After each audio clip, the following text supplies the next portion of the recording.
Friends, welcome back to my channel. எல்லோரும் எப்படி இருக்கீங்க? இந்த வீடியோவில் ஒரு இன்ட்ரெஸ்டிங்கான அப்டேட் தான் பார்க்க போகிறோம். பாலிவுட்டில் முன்னணி நட்சத்திரமாக இருக்கக்கூடியவர் ஆக்ட்ரஸ் சூர்யா. இவர் வந்துட்டு பார்த்திங்கன்னா இப்போ ஒரு கருப்புன்னு திரைப்படம் நடிச்சிருக்காரு. இந்த திரைப்படத்தை ஆர்ஜே பாலாஜி வந்து இயக்கியிருக்காரு.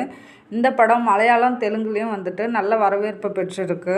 கருப்பு திரைப்படம் வந்துட்டு தமிழ் திரையரங்குகளில் வந்துட்டு பார்த்திங்கன்னா ரொம்பவே ஹிட் ஆகிட்டு இருக்கு. இப்போ ரீசண்டாக விடுமுறை நாட்கள்ங்கிறதால என்னென்னு தெரில, இதுக்கு வந்துட்டு பார்த்திங்கன்னா நாளுக்கு நாள் கூட்டம் வந்துட்டு அதிகமாகிட்டே இருக்குது.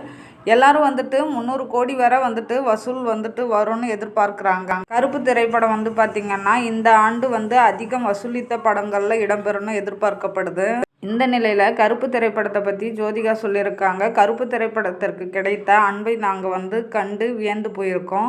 கடைசி 10 நிமிஷங்க வந்து பார்த்திங்கன்னா சூர்யா பிரமாதமாக நடிச்சிருக்காரு. இந்த வெற்றியால் வீடே வந்து கொண்டாட்டத்தில் இருக்குது அப்படின்னு சொல்லியிருக்காங்க. ஓகே ஃப்ரெண்ட்ஸ், உங்களுக்கு இந்த வீடியோ பிடிச்சிருந்ததுனா லைக் பண்ணுங்கள், ஷேர் பண்ணுங்கள், கமெண்ட் பண்ணுங்கள், மறக்காமல் சப்ஸ்கிரைப் பண்ணுங்கள். தேங்க்ஸ் ஃபார் வாட்சிங். Keep supporting.